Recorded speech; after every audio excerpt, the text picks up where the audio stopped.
자, 느헤미야서 11장 3절 말씀 한 절만 보시겠습니다.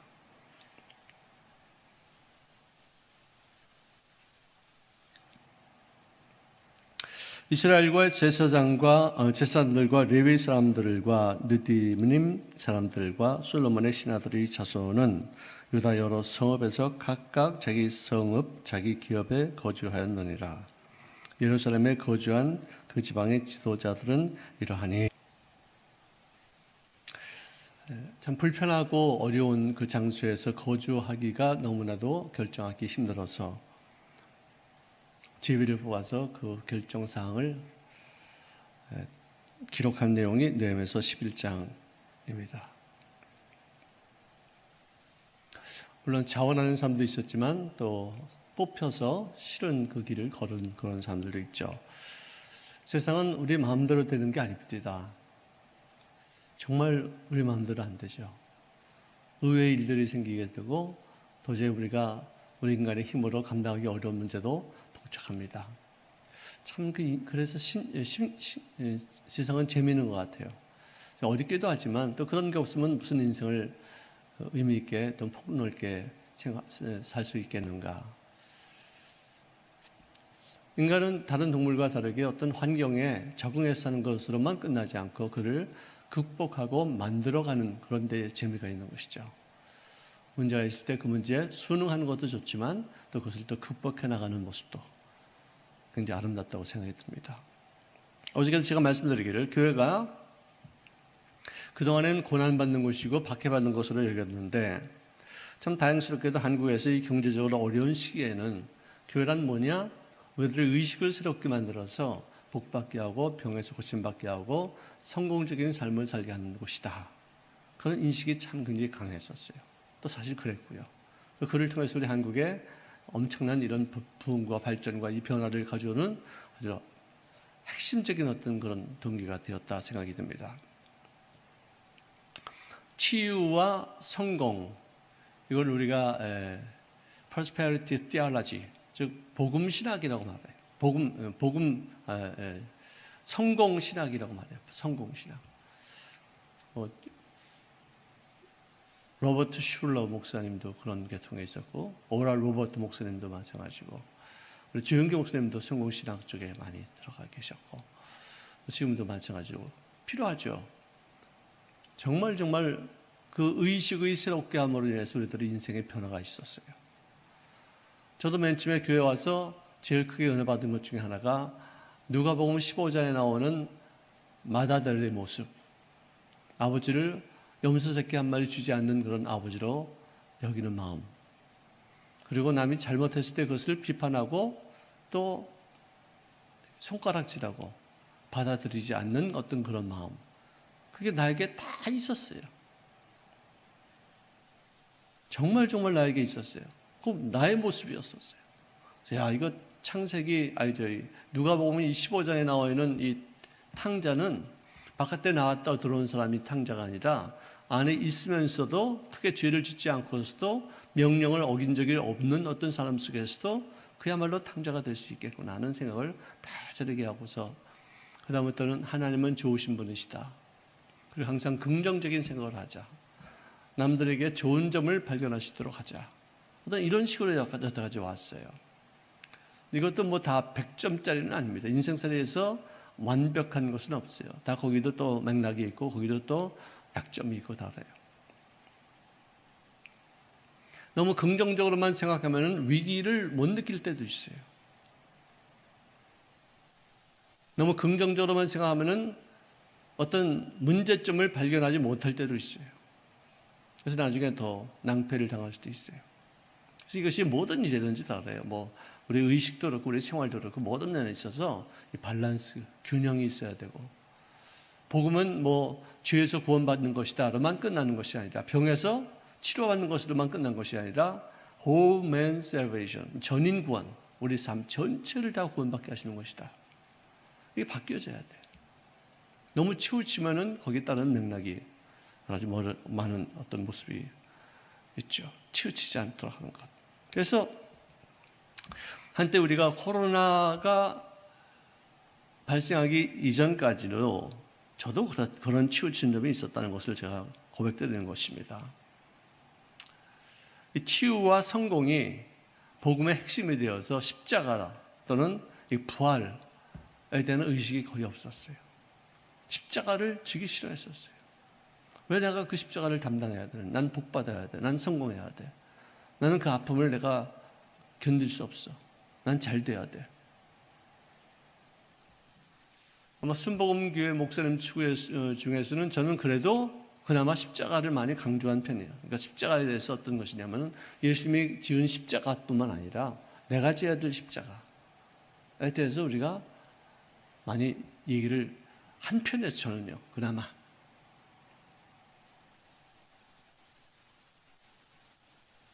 여러분들, 십자가는 뭐냐? 남의 약점을 감당해 주는 거예요. 남의 부족함 때문에 내가 겪는 아픔이에요.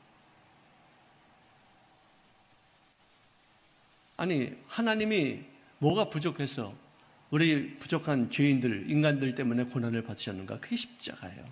막강한 분이 약한 사람 때문에 겪는 아픔. 십자가 다 있어요. 부모가 십자가인 사람도 있고, 아내가, 남편이, 아이들이, 또 구역 식구가, 또 자기 어떤 환경이, 이게 다 십자가이다. 이것을 부인하지 말라요. 너를 부인하라.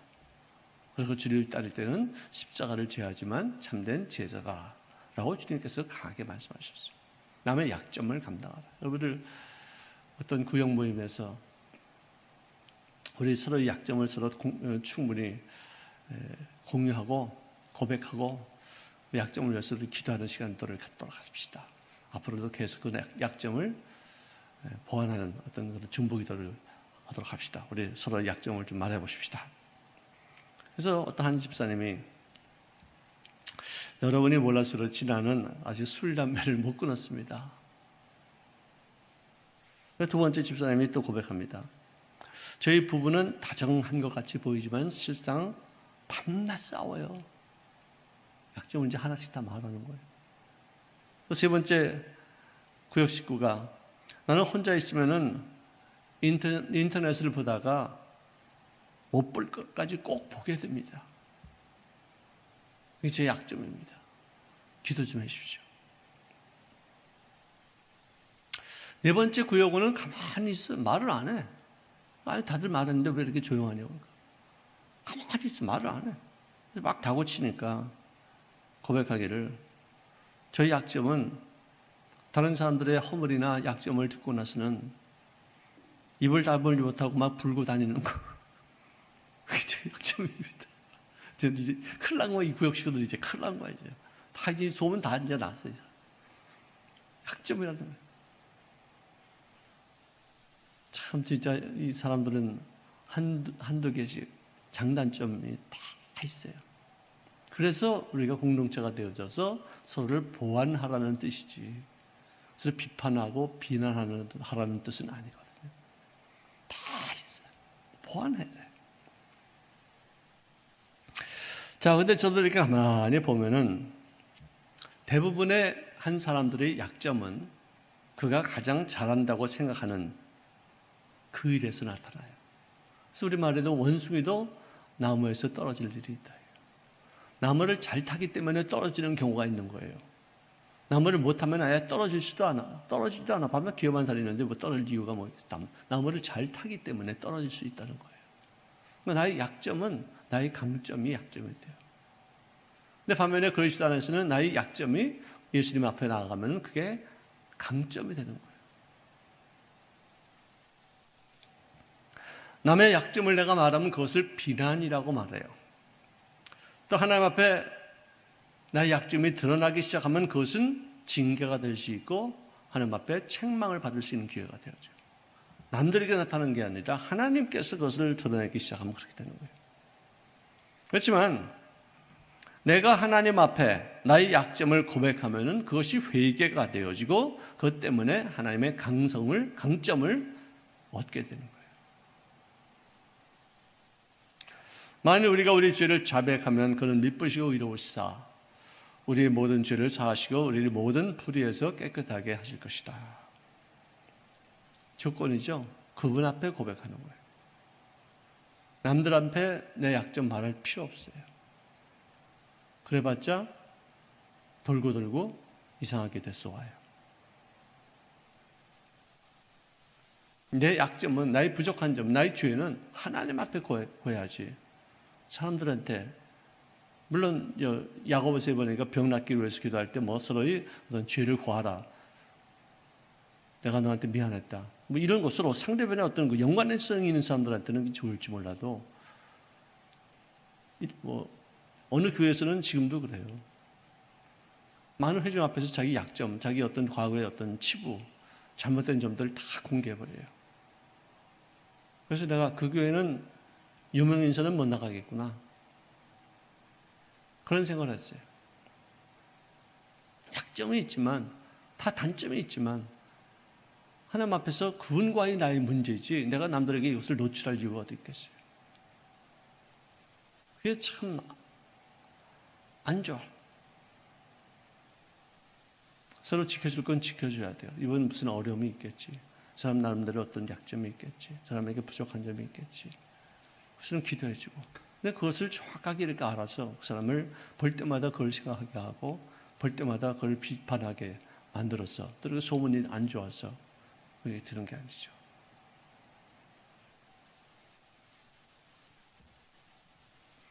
오늘 성경 말씀에 믿음의 전당에 오른 사람들을 소개하는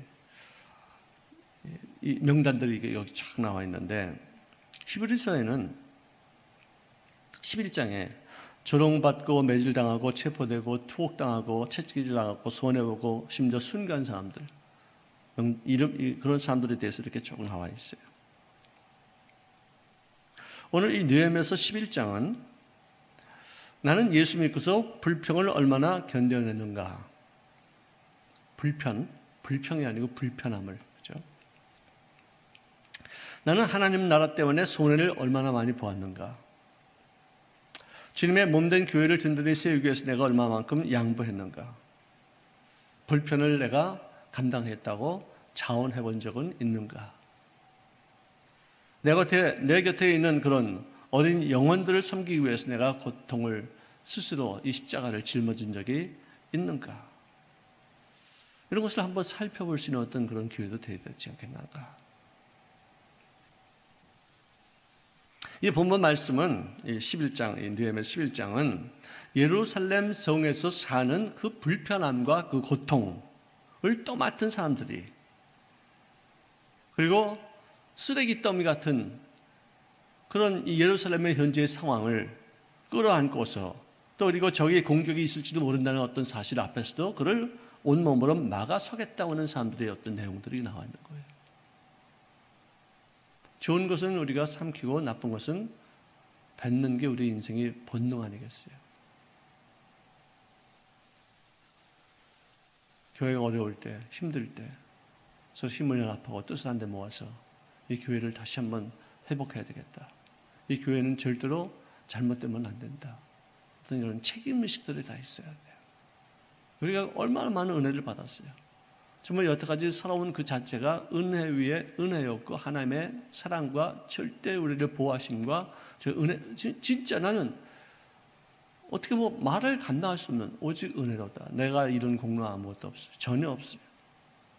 은혜로다. 진짜 은혜. 은혜는 뭐냐?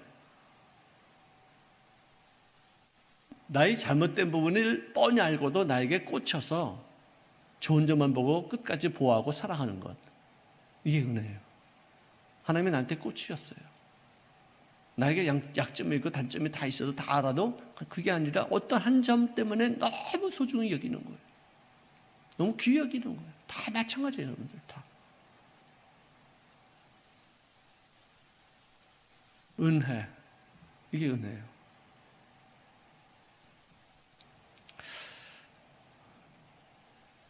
자, 누가복음 14장 27절에 보니까 누구든지 자기 십자가를 지고 자기 십자가예요.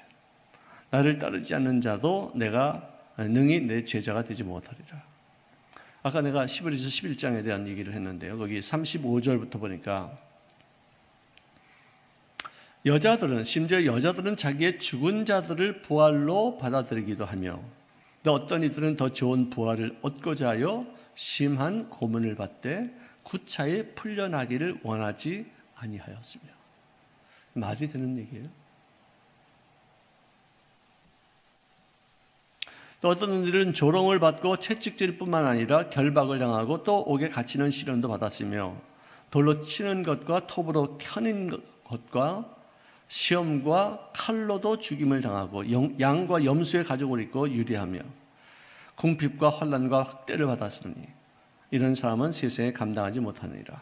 그들이 산과 광야와 토굴과 동굴 그게 유리하였다. 기록해요. 이런 때, 그때는 인권이 없었을 때 아니에요.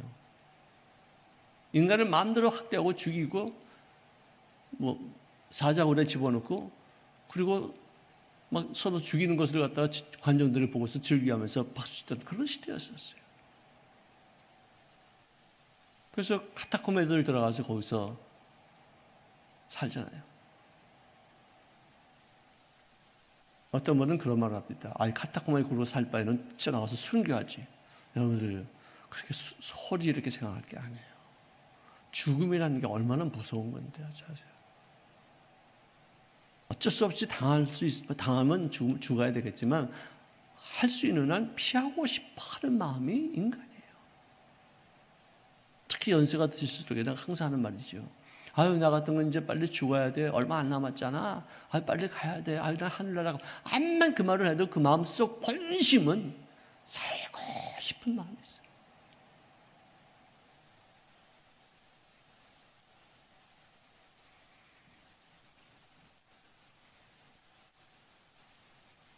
자, 그런데 여기 저자들이 10장에서 인봉에 참여한 사람들인데 말씀을 지켜서 성전을 소중히 여기며 살아보겠다고 시일한 사람들이 희생하는 자리에 먼저 가서 편안할 수 있는 어떤 기회, 어떤 권리 이런 것들을 다 포기한 사람들이 이런 사람들이 있어야 돼요. 교회도. 근데 현대에서는 과연 얼마나 될까? 저는 순교당하는 현장을 찍은 동영상을 몇 개 봤어요. 정말 비참해요. 요즘은 그런 게 없더라고요. 근데 옛날에 한 4, 5년 됐나? 진짜 그걸 어떻게 그런 게 동영상에 떴는지 모르겠어요. 유튜브에. 그게 막 돌아다녔어요. 난 그래서 그걸 보고 나서는 다 지워버렸어요. 어떤 사람은 그걸 또 간직하고 있는 사람이 있어요. 끔찍해요, 정말.